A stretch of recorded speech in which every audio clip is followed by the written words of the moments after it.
health workers facing risk and stigma on the front line. Pruaitch's lawyer seeks to disband leadership tribunal. And landowners object to gazettal notice. This is National EMTV News with Helen Seah. Good evening and thanks for joining us for Friday's news. Not all heroes wear capes has become a well-known slang for frontline workers battling COVID-19 every day around the globe. And here in country, the sentiment resonates with some 60-plus frontline workers at Port Moresby's isolation facility. They work in the scorching heat in full personal protective equipment with the knowledge that the risk of transmission is high. Adelaide Sirix Curry reports. It's a bit very hot. Juta Momoa is the officer in charge of nursing at the isolation facility. He tells EMTV News that it took some time to get used to wearing of full protective personal equipment while working at the isolation ward. At times drenched in sweat, but he says most of the nurses have adapted. We adopted basically from 1 to 2 hours of full PPE. Now we can do it maximum 5 or 6. All that necessary here. We adopted because mostly when receiving serious and moderate cases now, we need to stay on the floor to do observation and monitor all the patients and plus give the medications according to doctor's orders. Their hard work assisting in 100-plus residents in Port Moresby recovering from COVID-19. But as seen with COVID-19 patients, stigma is also being faced by the frontline workers who return back to their families after their shift ends at the isolation facility. Roam around, I go back, I stay home, I keep my distance to my family. They do trust me what I'm doing, so but for some other of my staff, no, they face stigma. That's why some of them they slept here until they look for accommodation, and now they're accommodated and going here from the accommodation here at work, and they're most happy. At least they have a place to sleep and the family's okay. Dr. Gary No says standards and protocols are in place to ensure when the isolation ward team finishes their shift, they carefully remove PPE equipment and shower before leaving the facility. For staff here, before they go on, they're clean. And when they wear their PPE, there's a certain way that they dress and they wear their PPE. After they leave the ward, there's a section that they go to. It's in a yellow zone called a dolphin zone. At the dolphin zone, they have a buddy-buddy system. So like if both of us were on duty, both of us are buddies. So when I take my glove off, you're watching me. When you take your glove off, I'm watching you. When you take your gown off, I'll do the same thing so that I'm watching for you to do anything that might be unsafe. I stop you. And it's a safety mechanism. So that's how we ensure that the staff are doing the right thing. And that's how they monitor each other when they're taking the protective. Because it's at the time when they're taking the protective equipment off that they're at most risk of infection. All isolation facility staff working within the complex testing for COVID-19 every 2 weeks to ensure that none of them pose a risk to their families and communities. That we swab ourselves every 2 weeks. So every fortnight, irrespective of us having symptoms or not, we are swabbed and we check. I've been swabbed 4 times already. I've had 3 people close to me that have positive COVID and gone to the ward. And they've been admitted. And I've been a PO, I know what it feels like to be swabbed. It's a bit uncomfortable, but it's necessary. So to further protect the community, further protect the families and friends, we swab ourselves. Every time we come to work, we are checked for temperature. Anybody that's sick, we are immediately sending them home to isolate and await the test result. So it's in our best interest to keep our staff safe, but also the community and their families must be safe. If anything, the medical team here should be deemed our national heroes, battling COVID-19 on the front line. Adelaide Sirix Curry, National EMTV News.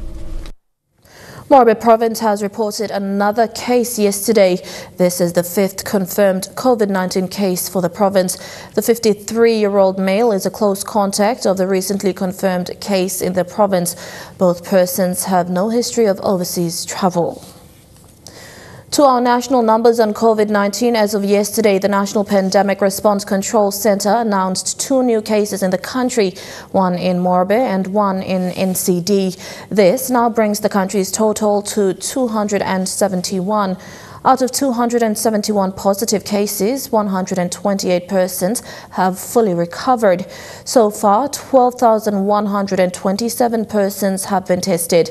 There are currently 180 active cases around the country. Attitude of people will determine whether the COVID-19 pandemic can easily be contained in Gulf Province. Acting Provincial Administrator Emmanuel Xavier said this following the launch of the second wave response plan in Kerema recently. He reiterated calls for the people to listen, understand, cooperate and take responsibility. Gulf has about 15 points of entry, with most in inaccessible terrain where there is no communication. The acting PA says it is here now at our doorsteps, probing our vigilance and resilience. Meanwhile, the COVID-19 Provincial Advisory Committee has issued 8 supplementary measures as strategic actions for the province. A decision on the leadership tribunal of Aitape-Lumi MP Patrick Pruaitch will be handed down next Tuesday. This follows submissions made during a preliminary hearing this morning chaired by Justice Panwell Mogish and 2 senior magistrates as tribunal members. This leadership tribunal dates back to 2003 and relates to allegations of misconduct in office by the member, who is also the Foreign Affairs Minister. Pruaitch, who appeared before a 3-man panel adjudicators, is represented by Young and Williams lawyers. With him in court today was opposition leader Belden Dama and former Hela Governor Francis Potape. Pruaitch's lawyer, Greg Shepherd, made written submissions basically telling the panel that it took an unreasonable time to conduct a tribunal for Pruaitch. These submissions were objected by public prosecutor Pondros Kaluwin on grounds that a tribunal must be allowed to continue in the interest of justice. Kaluwin also stated that it took a long time to conduct a tribunal because of the lack of access to evidence and other documents. The charges of misconduct in office relates back to 2003. It involves allegations of double dipping in allowances, improper receipts of fuel charges, and misappropriation of district grant funds. Since Pruaitch was referred to a leadership tribunal by the Ombudsman Commission in June 2009, Pruaitch has made several applications to the Supreme Court in attempts to dismiss this matter. The latest being dismissed by the Supreme Court last December, with the Supreme Court ordering for a tribunal to commence. In welcoming the Supreme Court's decision, Pruaitch, who has denied this allegation, says a leadership tribunal is a chance to clear his name. Essentially, Yes. The matter is adjourned to next Tuesday afternoon for a decision. Meanwhile, Pruaitch remains the member for Aitape-Lumi and can perform his duties as Minister for Foreign Affairs and Trade. Taklagunga, National EMTV News. The state has filed an application at the Supreme Court to appeal the National Court's decision that lifted the suspension of opposition leader Belden Nama. Justice David Cannings on July 16th ordered a permanent stay on all allegations against the Vanimo Green MP, citing that justice has been miscarried on more than one occasion regarding his leadership tribunal.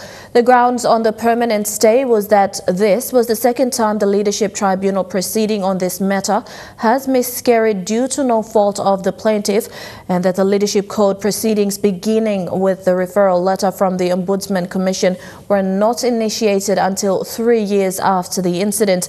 The Supreme Court convened yesterday. However, Nama's lawyers indicated that they needed time to prepare their submissions. The matter has been adjourned to September 2nd. You're watching National EMTV News. Luluwata landowners petition developers and the national government. Peace in progress after years of tribal fighting in Ungai Bena district and linking remote villages in Mulbaya district. Those stories and more after the break.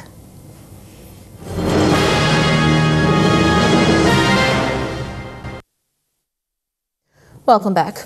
With COVID-19 keeping much of the country's attention at bay, other pressing issues seem to have been sidelined for later. In spite of that, landowners of Loloata Island, Gearbada No. 1 clan, a registered ILG group of Tubusera village in Central Province, gathered in masses at the Tahira Junction today. Their purpose, to present to Governor Robert Agarobe and the national government their objection to a gazettal notice declaring the surrounding sea and reef of Loloata Island as state land. Annette Cora reports. Landowners of Tubusera village in truckloads convoyed to the Tahira Junction, the turn-off road leading to the beachfront of the island resort, airing and expressing disappointment at the government's ignorance, claiming that as landowners of Loloata Island, they have been neglected by the Lands Department for the last 24 years. The landowners objecting to this particular declaration on the grounds that there was no consultation with all stakeholders before a declaration process was in motion, and that the people of Tubusera have been making use of the fishing grounds on the knowledge that the seawater and reefs surrounding Loloata is still within the boundaries of customary land, that it cannot be regarded as wasteland.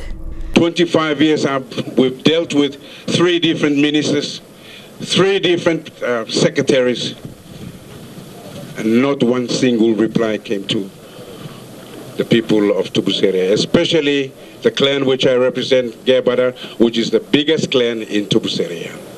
That's our supermarket for the last 100 years. And you come and grab it without informing the people the implications of this registration.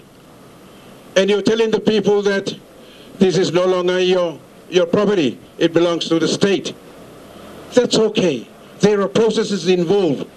Highlighting also that the state is yet to complete the acquisition of the land issue so that it shall become national land by way of declaration under Section 7 and 9 of the National Land Registration Act.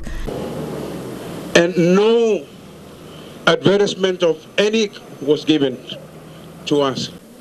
The very next day I wrote the objection letter on behalf of my clan Gearbada, and I submitted to the Minister for Lands.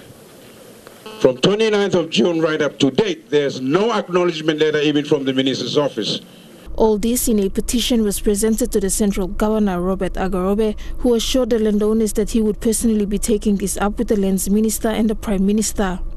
So this is not a new thing. I will personally take this up with the Minister and the Prime Minister. We want to encourage business to come into our province. We are good people. We want to partner with industry that comes in. But industry must also understand that there must be spin-off effects. They have to work together with the communities that we have. This is what we've been passing on a message to all the business houses. EMTV also sought comments from leading developer and major stakeholder of the island resort, who was also present to hear the grievances of the landowners. We acknowledge that there's some concerns by the traditional landowners here, our people from Tubusera, with respect to certain issues. Those issues were raised today with the good governor for Central, Robert Agarobe. We'll look into it and we'll be having meets in the next couple of weeks. Annette Cora, National EMTV News.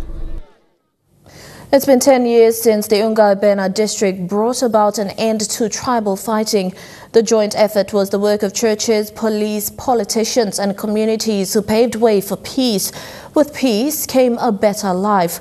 The local economy is beginning to see significant changes. Personal incomes are increasing and the district administration has been able to build new infrastructure without interruption. It never used to be this way. And for as long as many older people in Ungai Bena can remember, the Bena half of the district has always been in a state of conflict. In 2002, police recorded more than 20 separate tribal fights in one instance. The fighting raged on for years.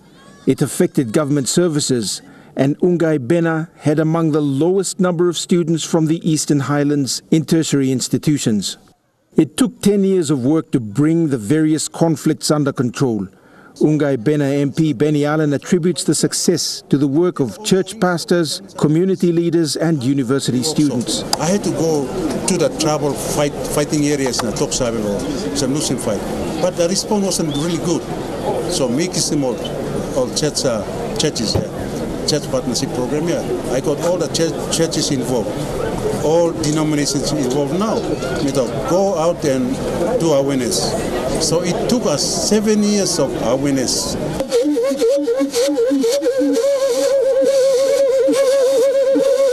Yesterday, hundreds of people gathered at the district headquarters against the backdrop of the new administration building. The district announced several new projects, 17 million kina in total. And this includes roads, bridges, a new police station, a housing improvement program for villages, and support to churches.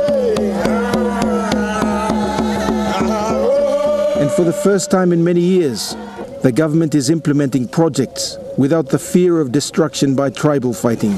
So people are reminding of future generations there should not be any more tribal fights in Ungai. The new Ungai Secondary School is one example of government-bought infrastructure built after the tribal fighting ended.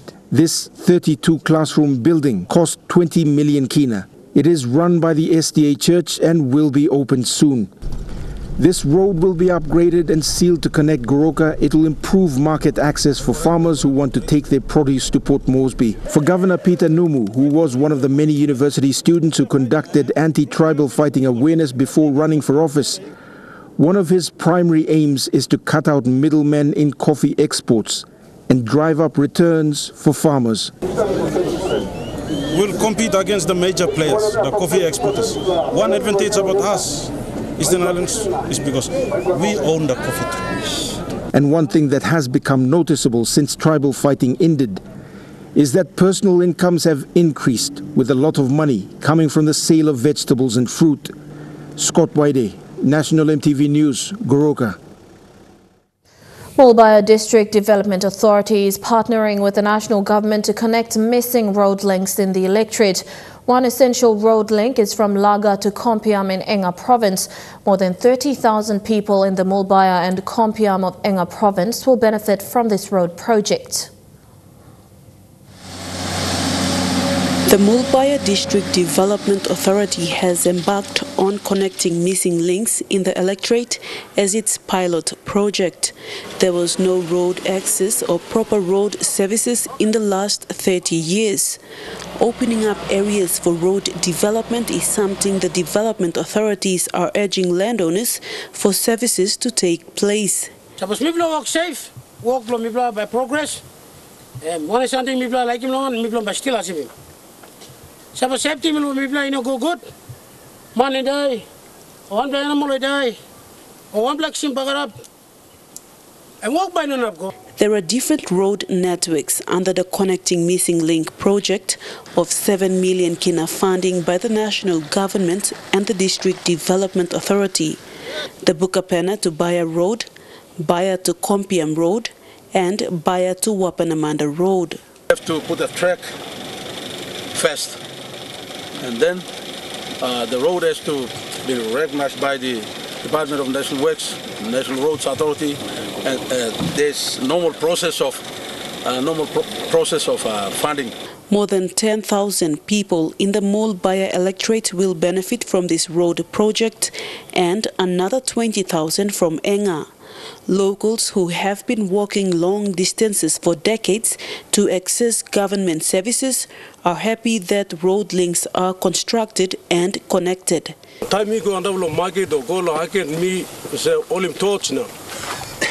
Now all in Lambe, now all this like something people say all using land, Mister Karim Kwandap Naxum. Now go again and come back to place. Vasenata Yama, National EMTV News, Mount Hagen. Day 2 of polling for the Bougainville elections continued in Ley. However, a few voters went home disappointed because their names were not on the roll. Assistant Returning Officer for Morbe, Bartholomew Nayab, confirmed that only those whose names were on the roll would vote, as this is the general elections. This was also addressed by the Bougainville Electoral Commissioner, George Manu, during a news conference yesterday. Stanley Kankana from Buin South Bougainville District is one of the people who couldn't vote this week. He said he was expecting to vote because he voted during the referendum. However, his name wasn't listed.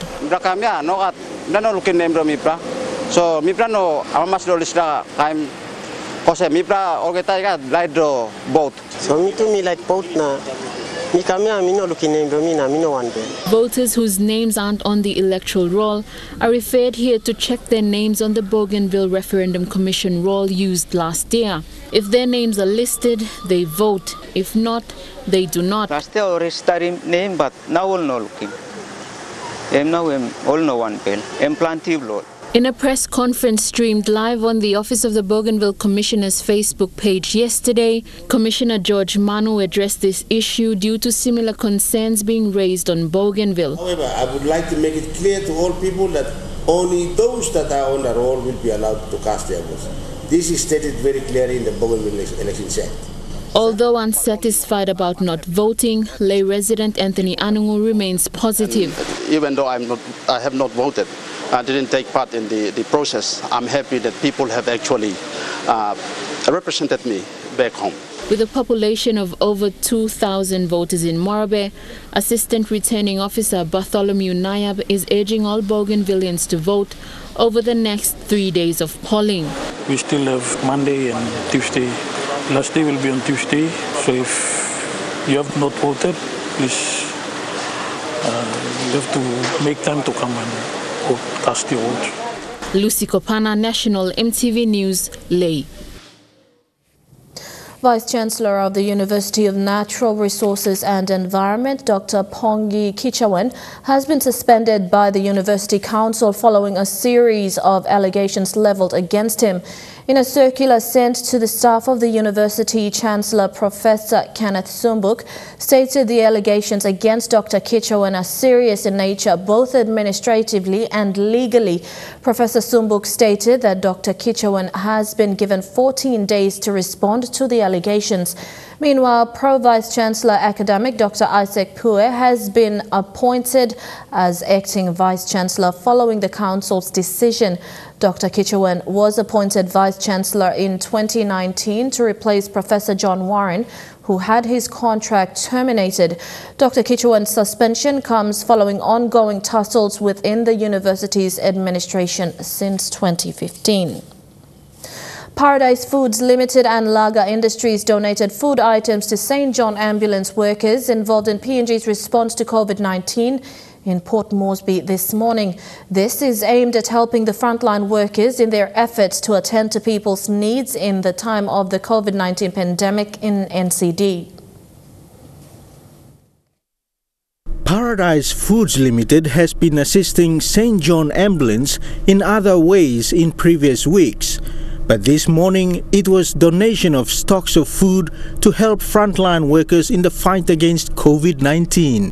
With 200 packs of assorted items from Paradise Foods and Lager Industries as a fun care pack for the good work that you continue to do, our frontliners here in Port Moresby. We're also reaching out to the other centres as well throughout the country with our other offices based there. Paradise Foods Limited is the largest food company in Papua New Guinea with products like biscuits, chocolate, water and ice cream. St. John Ambulance was happy to receive the much-needed food donation. Our volunteers who have been assisting our St. John Ambulance officers together with other clinicians, and this sort of donation will help them daily. Deputy Commissioner Rigona Rita stressed the importance of people getting tested for COVID-19 as efforts are made to suppress transmission of the virus. I'd like to encourage people out there, if you are symptomatic of COVID-19, please help yourself by going through swabbing, and let us not spread this virus but contain it. According to Deputy Commissioner Rita, 449 people have been tested for COVID-19 between the 3rd and 12th of August in the drive-through facility at Taurama Aquatic Centre. Dennis Orere, National EMTV News. And now looking at the disband market report, the Kina closed 5 points lower at $0.294 US in the interbank market. At Bank South Pacific, your Kina is buying $0.2805 US, $0.3875 Australian dollars, $0.2298 euro and 29.33 Japanese yen. Looking at commodity prices at New York close, gold is trading lower, coffee and cocoa closed higher, and copra closed lower. Crude oil is trading higher, palm oil and copper closed higher. And on the stock market, the Dow Jones closed at 289.93 points higher. The ASX 200 is trading at 22.1 points lower, and the All Ordinaries is trading at 20 points lower.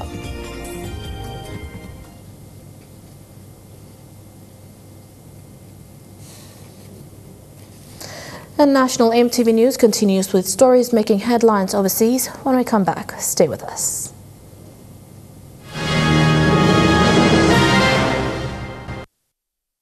Welcome back to the news. Turning overseas, in a historic agreement, Israel and the United Arab Emirates have reached a deal to normalize relations. US President Donald Trump made the announcement at the White House, saying Israel would now suspend plans to further annex parts of occupied West Bank. The UAE is the first Arab Gulf state to agree to formal diplomatic ties with Israel. The face of a man who's made an historic deal. Israel's leader talking today with the Crown Prince of Abu Dhabi and President Trump. Already there were signs of warming ties with Arab Gulf states which share fears about Iran. Over a year ago, this was a surprise official visit, an Israeli minister in the UAE. Her delegation there singing in the Jewish Sabbath. Now such scenes could become normal. We announced the establishment of a full and formal peace between Israel and the UAE. It includes the mutual opening of embassies, direct flights, and many, many other bilateral agreements. This is the greatest advancements toward peace between Israel and the Arab world in the last 26 years. But the Palestinians feel betrayed. Past peace plans promised diplomatic relations with powerful Arab states only when their conflict with Israel had been solved.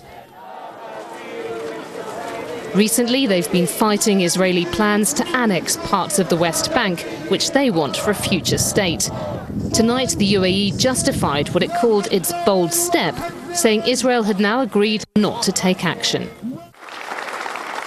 Meanwhile, the White House congratulated itself. By uniting two of America's closest and most capable partners in the region, something which said could not be done, this deal is a significant step towards building a more peaceful, secure, and prosperous Middle East. For Mr. Trump, with presidential elections looming, and his friend Benjamin Netanyahu, this is a major foreign policy achievement. In a measure of its great popularity with Israelis, tonight the Tel Aviv municipality was lit up with the Emirati flag. 5 days after a highly suspicious election returned authoritarian President Alexander Lukashenko to power, the most significant civil unrest since the fall of the Soviet Union continues to rock Belarus. At least 2 people have been killed and over 6,000 detained in a sweeping government crackdown, which included people snatched from their homes. At 1 a.m. on Wednesday, Belarus security forces stormed Marissa Durham's flat. I saw a guy with an AK-47 and another guy with a pistol on his belt, and they put a sheet over my head. They took her boyfriend, Stas Gorolik, a university student, and she hasn't seen him since. So we didn't do anything. We didn't go to the protest. I saw one of them looking through my journal, and all it has is like a grocery list. He's one of thousands arrested by a government desperate to retain power. 16-year-old Miron Vatushka was briefly taken as well. They have no mercy. They brutally beat people. While trying to find Miron, his father was also arrested. I just, can only imagine what is my dad going through right now. Dubbed Europe's last dictator, Alexander Lukashenko claimed 80% of the vote in last weekend's election before he choked off the internet and forced his presidential challenger into exile. God forbid anyone has to face the choice I faced. The crackdown is unrelenting. Journalists harassed, live rounds fired into crowds, and people arrested en masse. We are very concerned that large numbers of people were arrested. That suggests that there was a trend of massive arrests, and that would be in violation of human rights law. While diplomatic pressure mounts, we call on the authorities to allow peaceful protests for all and to release all those who have exercised this right. Desperate locals are demanding the release of their relatives. It's the greatest uprising here since the fall of the Soviet Union. A lonely struggle, but one which has united the country. The release of passengers on the Ruby Princess cruise ship in March is due to be handed to the New South Wales government today. There ended up being hundreds of cases of coronavirus associated with that ship and many deaths. It was a Thursday in March, 148 days ago. The Ruby Princess docked here at Circular Quay and almost 3,000 passengers were allowed to disembark. From Sydney, they scattered across the country and the world. In the months since, more than 20 people have died and hundreds of infections have been connected to the ship. There have been arguments about who knew what and when, and questions asked of the federal and state governments, plus the cruise company. Today, we should get some answers. Brett Walker SC has been leading a special commission of inquiry investigating what happened on board and how various agencies responded. He's expected to release his report. There are many individuals and organisations eagerly awaiting his findings, and the state opposition in New South Wales is already demanding the government respond and adopt all of the recommendations. And Trukai Sports is next. Kilawani joins us at the sports desk. Thank you, Helen. We'll preview the weekend's NSL matches and review the Isuzu 50 overs in cricket. Join me in Trukai Sports after the break.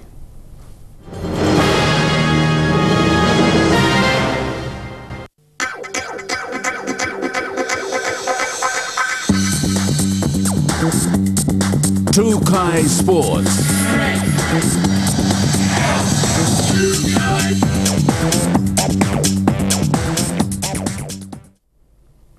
Welcome to Trukai Sports. To football, round 12 of the Kumul Petroleum National Soccer League will see a top-of-the-ladder clash between Ley City FC and Hekari United. Both sides are coming off the back of wins. Last week, Hekari survived a late scare by FC Bougainville, seeing them off with a 2-0 victory, while Ley City trashed a lackluster Gulf Comar 5-0. Both teams have featured in the grand final every year since the competition's inception. The match will especially be important with former Ley duo Nigel Dabinyaba and Raymond Gunemba cleared to play for Hekari. The match will be held in the PNG Football Stadium at 3 p.m. tomorrow. To cricket, the Isuzu National 50 Over Cup resumed today after clearance from the National Pandemic Controller. Opening games saw PNG Reds led by CJ Amini up against the PNG Yellows led by Norman Vanua. With resumption of cricket today, the Amini Park lit up with much anticipated cricket action. With adherence to the new measures, no sign of spectators. In the first game, the PNG Reds took on the PNG Yellows. Reds winning the toss and elected to bat. Tony Ura opening the action with boundaries in the first innings. The first batting innings saw Tony Ura with 36 runs and Yang Hilavare with 28 runs. Bowling action from Ale Now with 5 wickets for 14 off 7 overs and Riley Hakura's 2 for 13 off 5 overs saw PNG Reds all out for 104 runs in 24 overs. With the target of 105, opening batsman Jason Killer showed some promising grit with the bat. His superb batting action resulted in 32 runs not out and gazettal with 36 runs. With the bowling innings bringing the brilliance of Damien Ravu with 4 wickets for 43 of 7.5 overs and Timothy Moe taking 2 wickets of 3 overs. PNG Yellows reaching the target of 105, winning the first 50-over game after the lockdown in just 17.5 overs. With the new measures released from the Office of the Controller, in light of the increase in COVID cases in PNG, PNG Sports Foundation, as the approving authority, has added new measures going forward. The Papua New Guinea Sports Foundation has announced additional measures for all sporting federations upon release by the Controller on the 12th of August 2020.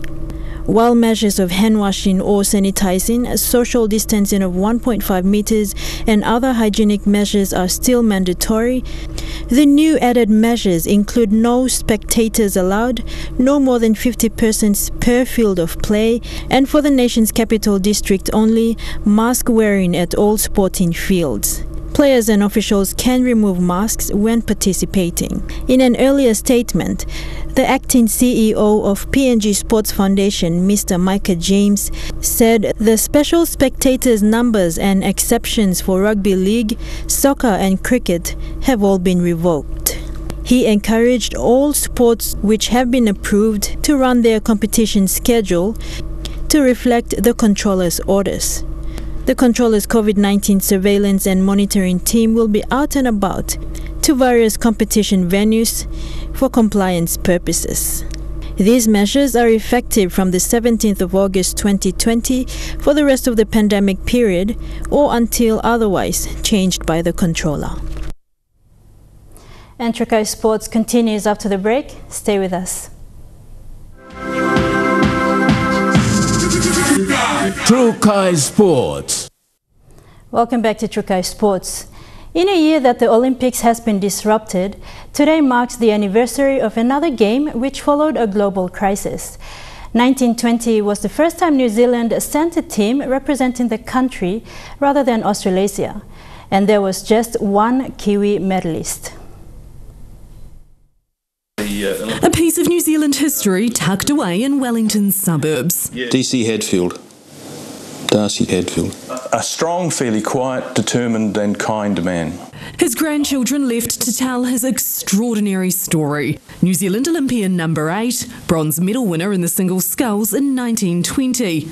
Much to his disappointment. He felt a little bit put out that it was only a bronze. He was beaten by people who he had beaten in the past and would beat again. To understand, we need to go back to the battlefields of Passchendaele in World War I, where Darcy Hadfield fought. He had a head injury and ended up with shrapnel in his head, which was there for the rest of his life. Stuck waiting to get home from Europe, he'd compete in the post-war Inter-Allied Games. Recognised with one of just 2 gold stopwatches, get this, they were presented by a French war hero who would later become a Nazi collaborator.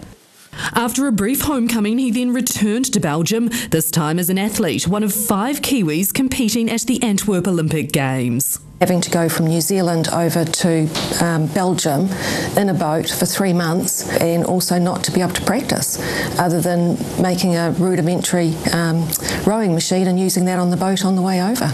This after offering to give up his spot so New Zealand's first female Olympian, Violet Woolrond, could go instead. In the end, both attended. Darcy later became world champion. It's the pinnacle of his career. A career and life that will long be remembered. And as it says here, once an Olympian, always an Olympian. This Olympian in particular claiming a special place in our history. And Trukai Sports ends there. Helen will be back with the weather forecast for the next 24 hours. Enjoy your weekend in sports. Trukai Sports.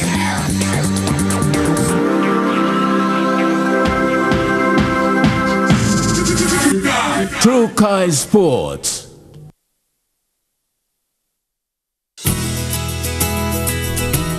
This weather update is proudly brought to you by Moniplus, with you always.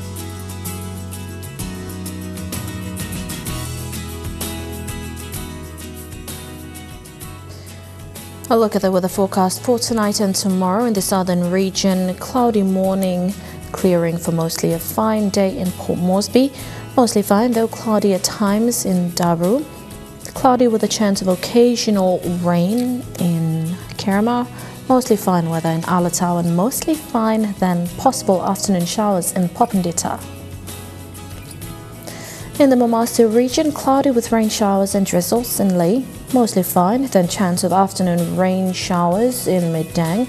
Cloudy with rain showers and possible thunderstorms in Wewak and Vanimo.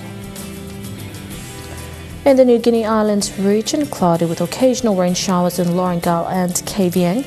Mostly fine, then a chance of afternoon rain showers in Kokopo and Rabaul. Mostly fine, though cloudy, then chance of afternoon rain showers in Kimbe. And mostly fine, then chance of afternoon rain showers in Buka. And in the Highlands region, morning for clearing, then mostly fine with possible afternoon showers in Mount Hagen, Goroka and Kundiawa. And cloudy with possible showers later in Mendi and Wabeg. Forecast for small crafts within the coastal waters of Papua New Guinea. There is a strong wind warning, strong east to southeast winds. Surges of 20 to 30 knots are expected to persist for the next 12 to 18 hours, causing rough seas. All small crafts and boats are advised to take necessary precautions before and after going out to sea. Waters of southern PNG Indonesian border through Torres Strait to Daru to Kiwa Islands, through the Gulf of Papua to Yule Island to Hood Point to Samari Island, seas of 1 to 2.5 meters. Waters of eastern and western Milne Bay Islands with waters of Karkar Island to Wewak to Aitape to the northern PNG Indonesian border, and with waters of east and west New Britain, seas of 0.5 to 1.5 meters. Waters of Samari Island, East Cape to Cape Vogel through Huon Gulf to Finschhafen, seas of 0.5 to 1.3 meters. Waters of Finschhafen through Vitiaz and Dampier Straits to Siassi and Long Island to Karkar Island, seas of 1 to 2 meters. And waters of Manus and its western group of islands with waters of New Ireland and Bougainville, seas of 0.5 to 1.3 meters.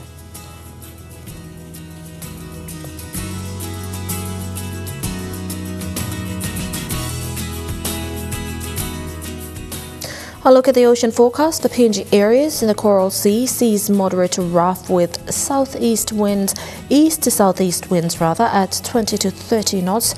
In the Solomon Sea, seas slight to moderate with southeasterly winds at 15 to 25 knots. In the Bismarck Sea, seas moderate to rough with east to southeasterly winds at 10 to 20 knots, reaching up to 30 knots. And in the Pacific Ocean, seas slight with northeast to southeast winds at 10 to 15 knots.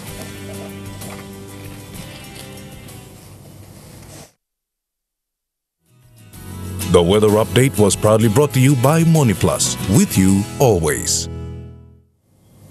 And that's the way it is this Friday, 14th of August 2020.